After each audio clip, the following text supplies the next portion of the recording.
Pessoal, mais uma série do Mundo Digital e hoje com muito custo, porque não é fácil ser mãe e filho. Eu trouxe uma das pessoas do Brasil que mais entende do digital, que é o Frederico. Então é inédita isso, hein? Mãe e filho. Ele correu, viu, gente? Mas hoje eu peguei. E aí, Frederico, correu muito da mãe? Um pouquinho, né? Mas não tem muito jeito de correr de você. Você então... é muito persuasiva. Não, eu sou persistente. Mas eu não podia fazer essa série sem falar com você. Então, Frederico, conta um pouquinho. Você muito cedo entrou nesse mundo de tecnologia. Você fez GV muito cedo. O que te despertou para você? Entrou no mundo, assim, você foi trabalhar numa empresa de tecnologia. Como é que isso começou tão cedo para você, assim, tão jovem, ainda fazendo faculdade? Você já gostava desse mundo? Não que você gostava de mexer, mas você já sabia que isso era importante. Olha, acho que foi um pouco de acaso também, né? Acho que, na verdade, quando eu entrei na faculdade, você sabe muito bem, acho que até por influência sua, eu gostava muito de política, né? Então eu fiz administração, eu tinha um sonho em algum momento, embora você é empresária, você sempre gostou muito, acompanhou muito o cenário político, eu tinha um sonho de em algum momento ser político, né? E acho que a administração era uma faculdade que podia me propiciar isso. Mas acabou que eu fiz a faculdade, entrei no mercado financeiro e o meu segundo emprego no mercado financeiro, eu trabalhei num fundo de investimento em empresas que chama Private Equity, um dos primeiros do Brasil. São fundos que fazem investimento em empresa para a empresa crescer, né? Exatamente, né? E que eu achava muito bacana porque você tinha a oportunidade de ajudar, de não só... né? Porque tem em banco que você só compra e vende empresa, mas nesse você compra, ajuda a empresa e depois vende. Né? Hoje até é um mercado enorme, né? E várias pequenas empresas, empreendedores contam com esses fundos para poder crescer seus negócios. E na época, em 1999, foi a primeira bolha da internet. Então, era na Nasdaq, não é? Era, então assim, nos Estados Unidos já estava assim todo mundo queria comprar empresa de internet, as empresas de internet, mesmo com um mercado muito pequeno na época, porque a internet era acesso discado, pouca penetração no mundo, especialmente no Brasil, uma penetração muito baixa, as empresas tinham um valor enorme, né? E aí o seguinte, a minha visão era... nossa, esse mercado realmente vai bombar. Que dia que te deu o clique assim, vai bombar? Não, assim, eu li muito, eu estudei muito, eu costumo me aprofundar e eu passei a gostar mais de tecnologia estudando essas empresas e o potencial revolucionário da internet. E também o fundo tinha algumas empresas que eram de tecnologia, a DataSul. Eu aprendi a conhecer o mundo do software com Miguel Aburrabi, sentando lá, indo para as reuniões do conselho da DataSul. Você representava o fundo, Eu né? representava o fundo, e a gente ia visitar, etc e tal. E, na verdade, eu vi que uma das áreas que a internet ia fazer uma disrupção muito grande seria o varejo. Né? Você já sentiu na época? Já senti na época que ia demorar para fazer, ia ter que fazer com muita cadência, não ia ser uma mudança, eu não acreditava naquela bolha toda, mas eu sabia que eventualmente ia bombar. E eu via no trabalho que você tinha feito no Magazine Luiza com as lojas virtuais, que era aquela loja física sem produto. Que a gente montou em 91, gente. Exato. E também na cultura do Magazine Luiza na época, que é uma cultura muito voltada para empreendedorismo, de não ter medo de errar, pensar fora da caixa, autonomia para a ponta e para as pessoas.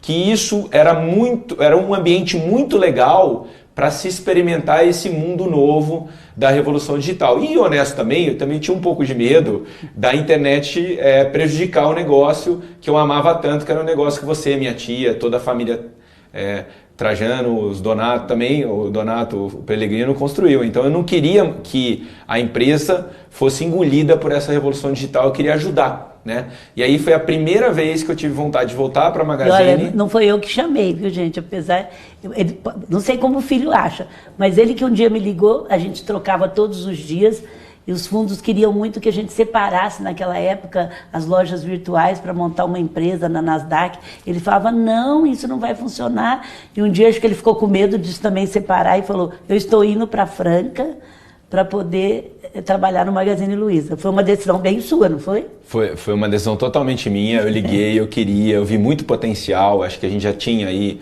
um catálogo eletrônico, a gente tinha uma cultura muito legal, né? E eu queria realmente fazer essa revolução dentro da companhia. E o meu insight, como você falou, o básico foi, eu sou uma pessoa que, embora sou muito... as pessoas me veem muito como uma pessoa que faz evolução digital, que está muito na modernidade.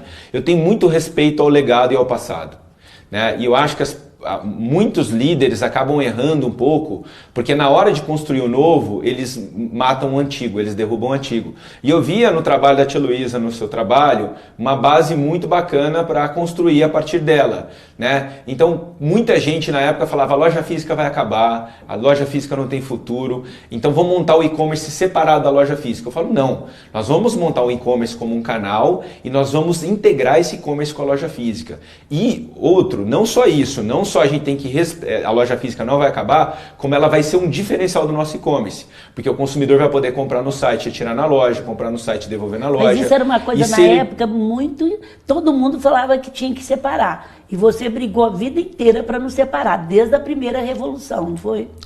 Às vezes eu acho que tem muito essa coisa do efeito manada. Se todo mundo fala alguma coisa, por menos sentido que ela pareça, você acredita nela. Né? É incrível como as pessoas acreditam em coisas que não fazem nenhum sentido só porque todo mundo está falando a mesma coisa. E você na época não acreditava? Eu tenho uma coisa, não sei se eu peguei de você, eu tenho muito senso crítico. Né? Eu sempre procuro ter a minha opinião, independente do que todo mundo está falando. E eu gosto também, e aí é uma característica muito de tomar muita profundidade. Então, ao se aprofundar, né? Ao se aprofundar e falar, gente, se eu já tenho um caminhão que está levando uma entrega de uma geladeira para um bairro do interior, para um bairro de Franca, por que esse mesmo caminhão não pode levar uma batedeira que o cliente comprou na internet? Ele está levando uma geladeira que o cliente comprou de uma loja física, por que eu não posso aproveitar essa primeira viagem do caminhão, mesma viagem do caminhão, para entregar a batedeira do site? Tem uma economia de custo, de frete aí, muito grande. A gente já tinha essa entrega, né, na casa dos consumidores, já via isso. O mesmo CD que é o centro de distribuição, que eu coloco o produto, que eu coloco lá para abastecer a loja física, por que eu não usar esse mesmo centro de distribuição para colocar o produto da internet? Né? E aí você foi para Franca? Para mim era muito óbvio que a melhor maneira era juntar os canais e não separar. E as pessoas na época separam, também tem isso, as pessoas separavam muito, por quê? Porque na época estava se pagando um valor enorme para empresas que eram só de internet. E por muito tempo foi assim. O Magazine Luiza demorou a ter o seu valor reconhecido na multicanalidade, porque por muitos anos, acho que a última década e meia, só empresas puramente digitais que tinham valor. Né? E não a empresa que tinha o digital e o físico juntos.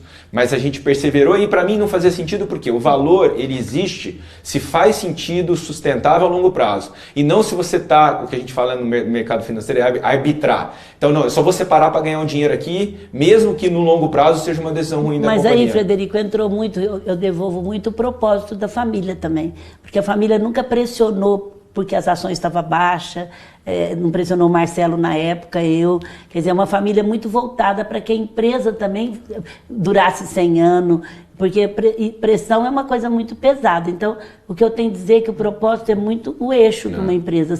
A gente não recebeu pressão porque nossas ações foram lá para baixo.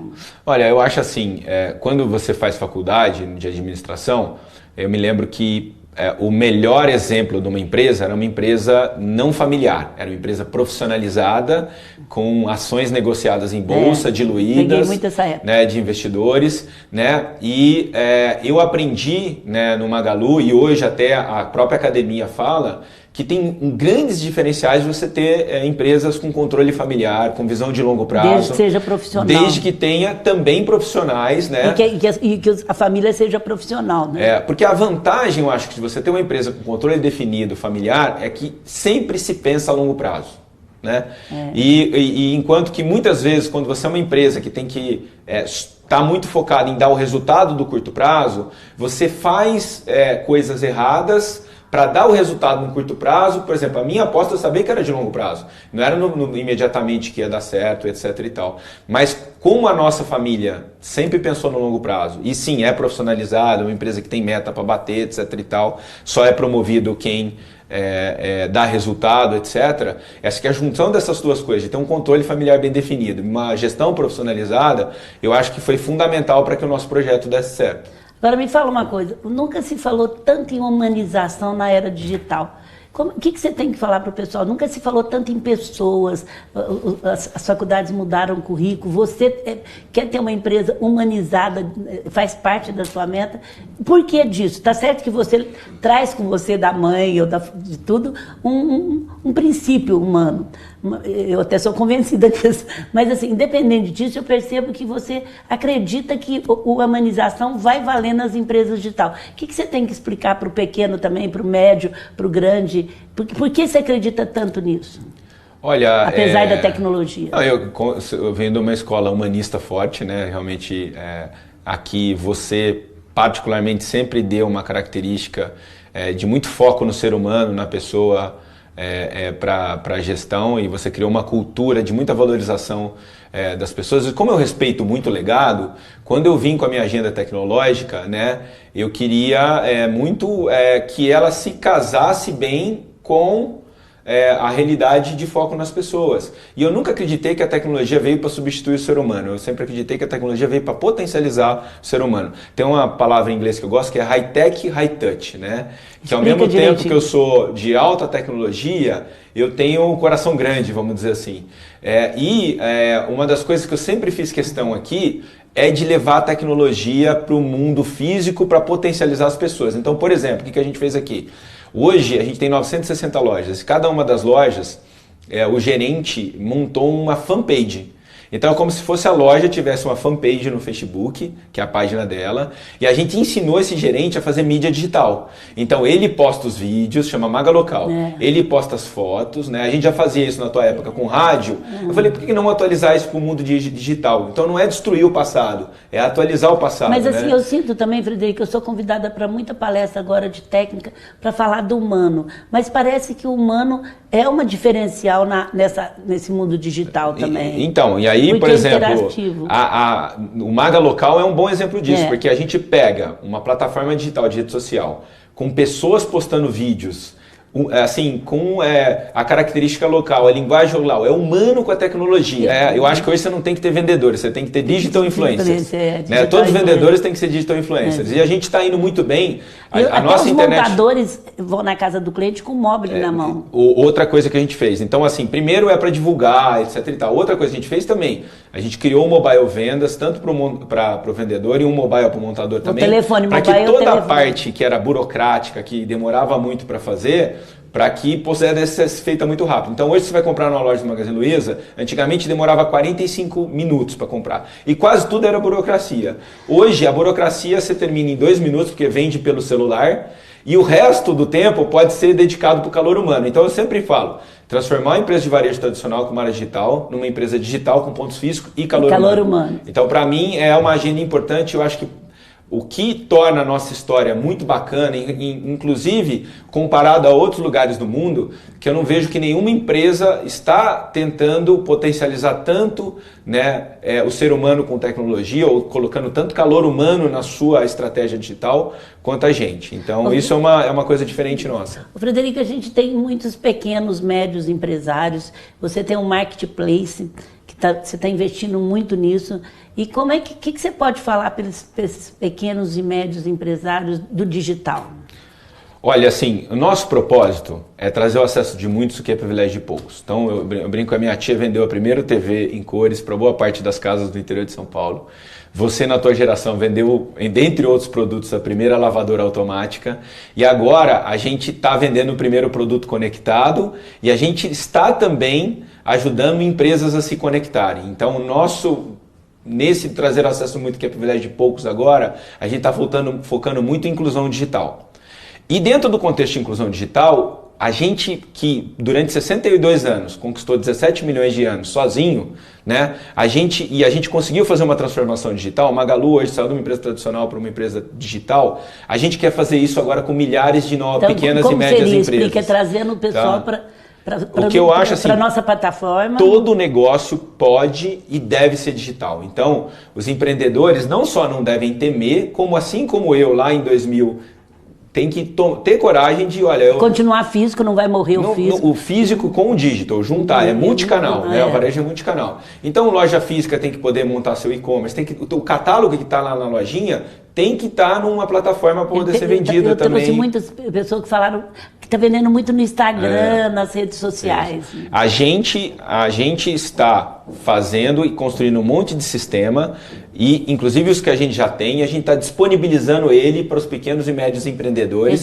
para que eles possam usufruir de tudo isso que a gente desenvolveu. A gente tem um laboratório de desenvolvimento, então a Fatala já falou aqui com 1.000 pessoas. Então, esse software que a gente usava sozinho, desde 2017, a gente está disponibilizando para o mercado para que qualquer empresa possa usar. O que a gente tem percebido, Frederico, assim, principalmente os jovens, eles estão muito desiludidos, porque acham que vão perder emprego, principalmente os jovens de classe mais simples. A gente está fazendo uma pesquisa nas escolas, a gente está até levando eles para o laboratório em Franca, os jovens de 13 a 16 anos. O que você, tanto menino quanto menina, o que você tem para falar para esses jovens do que eles precisam se preparar, que vai ter emprego numa área forte? O que você tem para falar para esses jovens? Nossa, na verdade eu acho que nunca a oportunidade foi tão grande, então, né? Explica bem claro, porque eles têm muito receio. E vindo de vocês, eu tenho certeza que é uma inspiração. Olha, e para as mães dos jovens também e pais. Olha, eu acho que agora a gente abriu vários campos, né, com a internet, com o potencial da internet, que é o empreendedorismo digital. Então, quantos jovens não viraram digital influencers, né? Você vê os principais, uns vieram até no interior do Nordeste, que estão indo muito bem, que estão tendo e fazendo o seu resultado com publicidade mesmo, mas outros também, empresas como o Márcio, que começou, era um jovem. O Márcio é da Netshoes. Da Netshoes, que começou com, sei lá, 50 mil reais e montou uma das maiores empresas de e-commerce do Brasil. E como vem trabalhar aqui também, né? Os jovens que vêm trabalhar. E para você trabalhar, oportunidade de trabalho em marketing digital. Mas o que os jovens precisam desenvolver?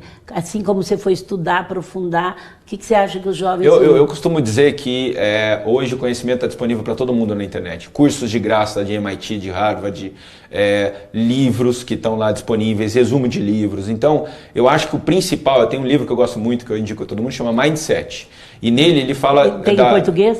Tem. Mindset é o nome do livro, mas ele é total em português. Explica como... mentalidade. Mindset é mentalidade. Então, nós vamos como escreve. Mindset. E aí, esse livro fala muito de dois tipos de pessoas. Aquela que tem mentalidade de crescimento e aquela que tem mentalidade fixa. E a grande diferença, e eles estudaram muitas pessoas por muitos anos, e diferenciar aquele que foi bem e que não foi mal. E a grande diferença daquele que foi bem e não foi mal é aquele que tem mentalidade de crescimento, que tem curiosidade, que quer aprender, nunca acha que sabe tudo, né? E nesse mundo de internet, no qual o conhecimento é disponível, você pode, tendo curiosidade, capacidade associativa, e sempre achar... Uma coisa que o Mindset fala é o seguinte...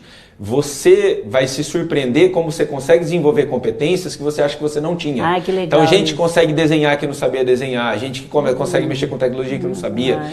Não existe limite para a capacidade do ser humano de melhorar. Né? Isso para mim é muito forte, porque às vezes você acha que tem aquela barreira mental de, olha, isso aqui não é para mim, eu não sei de internet, eu não entendo do digital, isso aí é só para quem fez faculdade de engenharia. Você sabe que eu me esforcei para ter um Instagram, né? Então, você e consegui.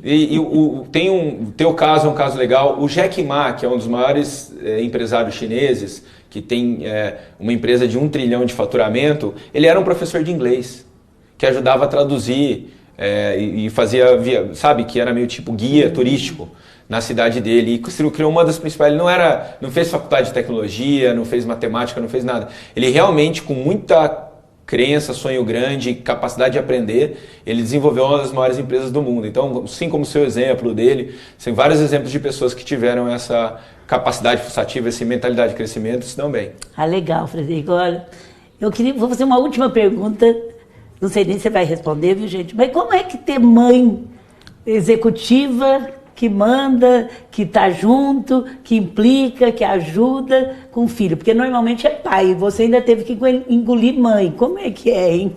Não, é um privilégio, eu acho mesmo, honestamente. Eu acho que a mãe, ela compete menos, ela é muito generosa, né, em termos de compartilhar conhecimento. Então, o Magalu tem uma alma feminina, muito por você, pela tia Luísa, né?